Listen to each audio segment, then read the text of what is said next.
महाराज जी, आपके चरणों में कोटि कोटि प्रणाम।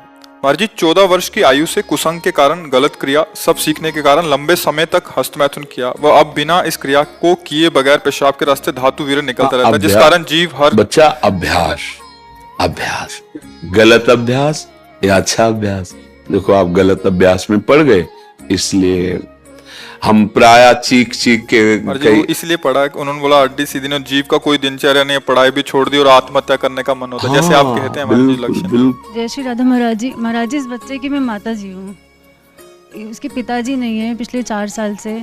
तो ये बच्चा, इसका इलाज भी चल रहा है दिल्ली एम्स से, तो डॉक्टर्स ने मना कर दिया कि हमारे पास ट्रीटमेंट नहीं बचा है, वो इसको करंट के ऑर्डर्स कर दिए थे। ये बातें तो हम चीख के पहले से बोल रहे हैं, जबकि हम तो भगवत मार्ग के पति की इस गंदी वार्ता को क्यों हम सुने, क्यों बोले।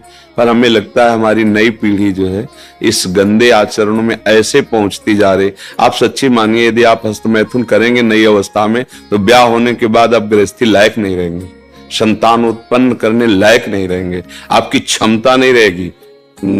अब देखो कह रहे हैं ना, बिना किसी कारण के मेरे पास हो। महाराज जी, बिना बात के डर लगता है, घबराहट। बच्चा, सारा खेल उसी का है। जब वीर है वो बल है, वो छीन हो गया तो मतलब हम जब जैसे सत्संग में बोलते हैं तुम्हारी कमर दर्द करेगी, तुम्हें चक्कर आएगा, तुम्हें घबराहट पैदा हो जाएगी, कोई कार्य करने की इच्छा नहीं होगी, तुम्हारे जरा सी बात सोच करके तुम घबरा जाओगे कई तरह, और लघु शंका को बैठोगे, जरा सा स्पर्श करोगे वीर निकल जाएगा, आपकी दुर्गति हो जाएगी। तो हम ऐसे थोड़ी बोल रहे हैं महाराज जी, जिंदगी जीने का बिल्कुल जीवन जीने का मन नहीं। हाँ, लेकिन अगर आप हमारी बात मानो तो अभी कुछ नहीं बिगड़ा है, सब ठीक हो जाएगा। आप अच्छे आदमी बन सकते हो, आप स्वस्थ बन सकते हो, क्योंकि अभी आप में इतना आत्मबल है कि अपनी कमी को समाज में कह दिया। देखो अगर बहुत वैसे सोचो ना तो हिम्मत नहीं पड़ेगी ये बात कहने, क्योंकि गंदा आचरण है ना, लेकिन तुम्हारे अंदर अभी आत्मबल है, तुम अभी सुधर सकते हो। पहला नियम कि कैसी, जब तुम मरने के लिए तैयार हो, एक बात समझो, तो तुम इससे ज्यादा और कष्ट कौन सह सकते हो। जिसने मृत्यु का वरण कर लिया, तुम तो सबसे बड़े कष्ट को सहने की हिम्मत आ गई। तो तुम हस्तमैथुन के लिए अपने हाथों को संयम में रखो।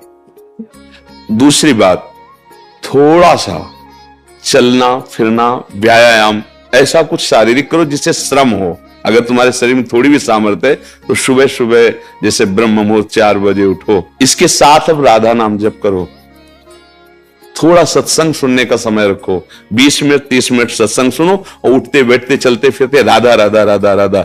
केवल व्यायाम बुद्धि को शुद्ध नहीं करेगा, वो तो शरीर को पुष्ट करता है, लेकिन जो आपकी स्मृति में बैठ गया है कि जनेंद्रिय जनित सुख, उसको हटाने के लिए तो नाम ही, दूसरा कोई बल नहीं है। महाराज जी, अब कोई गंदी चीज नहीं सोचता, मैं बिल्कुल माइंड प्योर है मेरा। जो गंदे अभ्यास में नहीं है उनका मन अब परेशान करता है। फिर तुम ऐसे सिद्ध हो गए कि तुम्हारा मन स्मृति सुन, फिर परेशानी क्या, मरना क्यों चाहते हो? नहीं महाराज जी, मेरा वो वीर्य निकलता है पेशाब के साथ। फिर मतलब क्या रहेगा, जब स्मृति शांत है तो वीर क्यों निकलता है? अभी तुम बच्चे हो, समझ नहीं पा रहे जो हम कहना चाहते हैं।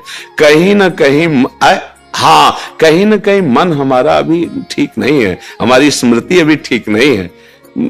हमारी बात मान लो, राधा राधा कहने में तुम्हें कोई परेशानी रहेगी क्या? आज से मित्र मान के, हमें दोस्त मान के, जैसे आपने बताया। मैं आपको ही सब कुछ मानते हैं। हाँ ठीक, मान लिया, पर हमारी बात मान लो, तब मान लिया कि हाँ आप हमको मानते हो। राधा राधा राधा राधा राधा, सब श्री जी के नाम में अपार सामर्थ्य है। 2-4 दिन करके ऊब मत जाना कि हम 4 दिन से राधा नाम जपा बंद नहीं हुआ।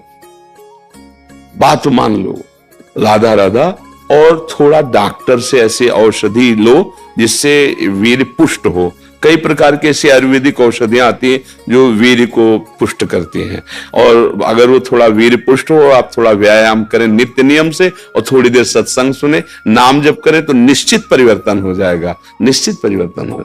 भगवान में बड़ी सामर्थ्य बच्चा। मूकम करोति वाचालम पंगुम लंघयते गिरिम यत् कृपातम हम वंदे परमानंद माधव। नाम जप करोगे ना तो फिर सब ठीक हो जाएगा। नाम जप में बहुत सामर्थ्य, बहुत सामर्थ्य बच्चा, सब ठीक हो जाएगा धीरे धीरे, पर लॉन्ग समय, लंबे समय तक, उबना नहीं।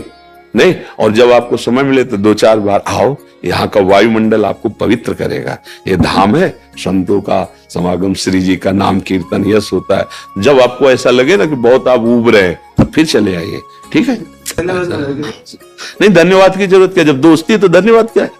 धन्यवाद तो दूसरों को दिया जाता है, हम तो जब दोस्त हो गए तो फिर धन्यवाद क्या, ठीक है?